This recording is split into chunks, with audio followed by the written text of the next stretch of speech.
বন্ধু হলো না না হাই বন্ধু বলছে, হাই বন্ধুরা হবে। হাই বন্ধুরা, আজকে আমি বানাতে যাচ্ছি পাঁঠার মাংস। তো রেসিপিগুলো একবার দেখে নাও কিভাবে কিভাবে করব। আমি প্রথমে নিয়ে গেছি আলু, পেঁয়াজ কেটে রেখেছি, কাঁচা লঙ্কা, রসুনটা থেতো করে নিয়েছি, একটা টমেটো নিয়েছি, সাথে আছে তেজপাতা, শুকনো লঙ্কা আর হচ্ছে গোটা গরম মশলা। আর নিয়েছি এটা হচ্ছে আদা বাটা, এটা জিরা বাটা, এটা পেঁয়াজ বাটা আর সাথে লঙ্কা বাটা। কষিয়ে নিয়েছি গ্যাসে, তেলও ঢালা হয়ে গেছে। এখন দেখো কিভাবে রান্নাটা করব দেখে নাও। প্রথমে দিয়ে দিলাম শুকনো লঙ্কা দুটো, গোটা গরম মশলা আর দিলাম সাথে তেজপাতা।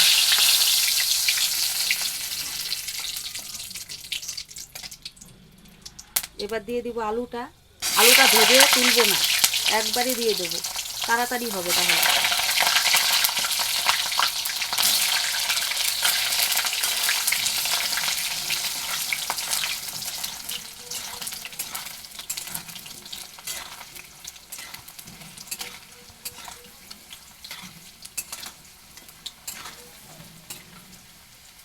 আলুটা একটু লাল লাল করে ভেজে নেব।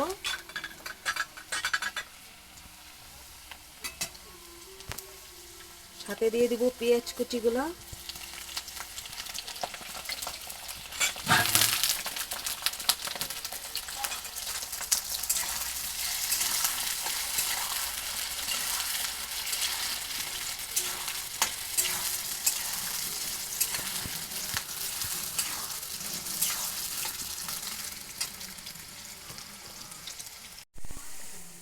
দেখো পেঁয়াজটা এখন লাল লাল হয়ে গেছে। এখন দিয়ে দিব টমেটোগুলো কেটে রাখা, কাঁচা লঙ্কাগুলো দিয়ে দিলাম আর দিয়ে দিলাম থেতো করে রাখা রসুনগুলো। এবার আবার নেড়ে চেড়ে দিচ্ছি।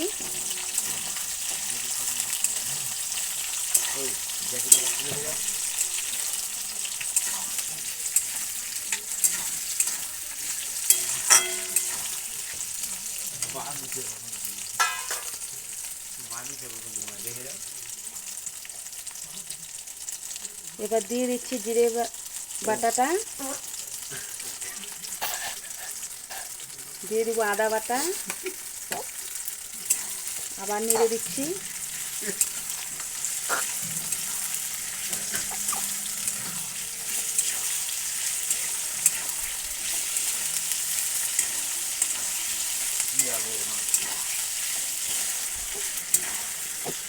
তারপরে দিয়ে দেবো পেঁয়াজ বাটা আর দিয়ে দিলাম লঙ্কা বাটাটা। কেউ যদি ঝাল বেশি খেতে চায় সে ঝাল তার নিজের মতো করে দিবে।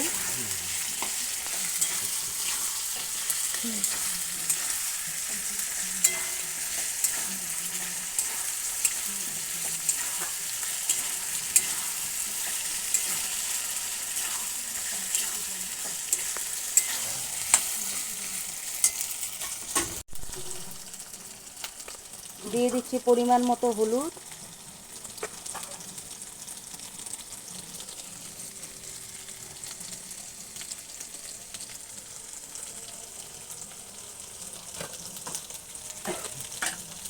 আর দিয়ে দিচ্ছি স্বাদ মতো নুন।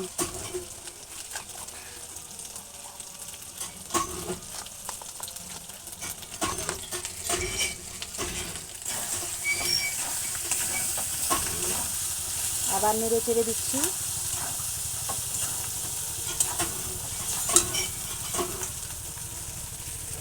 আমি মশলাগুলো যে প্লেটে রেখেছিলাম সেই প্লেটটাই ধুয়ে অল্প জলটা দিয়ে দিচ্ছি, তাহলে ভালো হবে।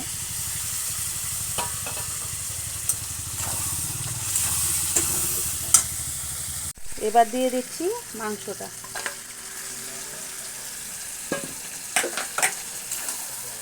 এবার মাংসটা দেওয়ার পর ভালো করে কষিয়ে নিতে হবে।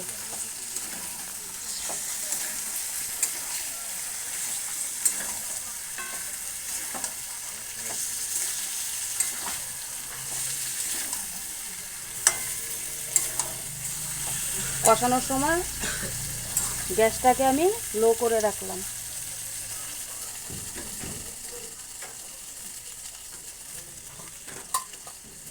এবার ঢেকে দিচ্ছি।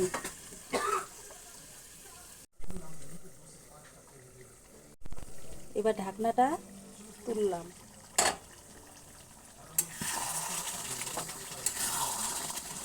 এবার দেখি মাংসটার থেকে দেখো জল বেরিয়েছে অল্প। জলটা যতক্ষণ না শুকাবে ততক্ষণ আমরা মাংসটাকে ভালোভাবে কষিয়ে নেব, তাহলে সেদ্ধটাও ভালো হবে।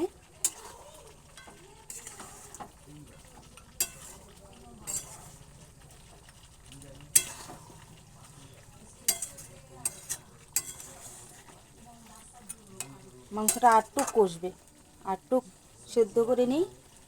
এবার আবার ঢেকে দিচ্ছি। হাই বন্ধুরা, আবার চলে আসলাম। এবার ঢাকনাটা খুলে দিচ্ছি। দেখো একদম জলটা যে বেরিয়েছিল মাংসটার থেকে একদম শুকিয়ে গেছে, মানে একদম কষানো হয়ে গেছে এখন পুরোপুরি।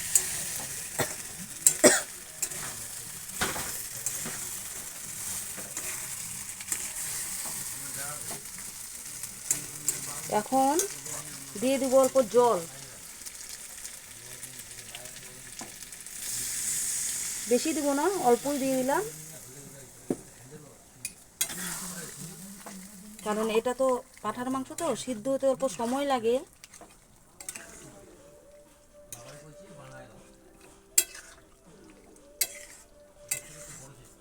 তাই একটু জল ঢেলে দিলাম। এখন জলটা দেওয়ার পরে সেদ্ধটা হয়ে যাবে। এখন আর একটু ঢেকে দেব। দেখো বন্ধুরা, মাংসটা মনে হয় হয়ে গেছে।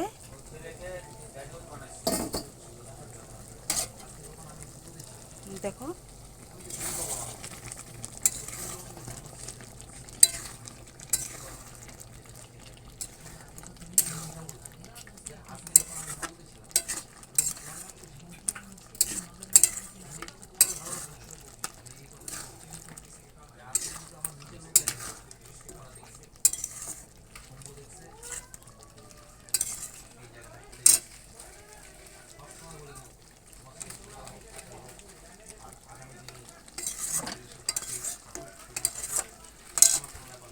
দেখো মাংসটা হয়ে গেছে। এখন আমি গ্যাসটা অফ করে দিলাম।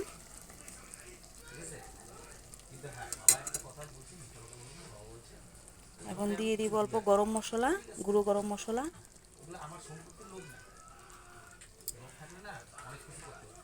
গরম মশলাটা দিয়ে অল্প নেড়ে চেড়ে দিচ্ছি।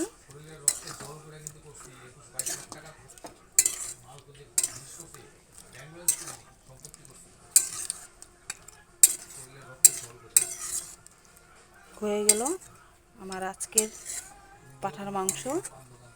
তোমাদের যদি ভালো লাগে তাহলে অবশ্যই কমেন্ট করে জানাবে আর লাইক সাবস্ক্রাইব করে দিবে। আর যারা দেখছো আমার ভিডিওটা তাদের অসংখ্য অসংখ্য ধন্যবাদ।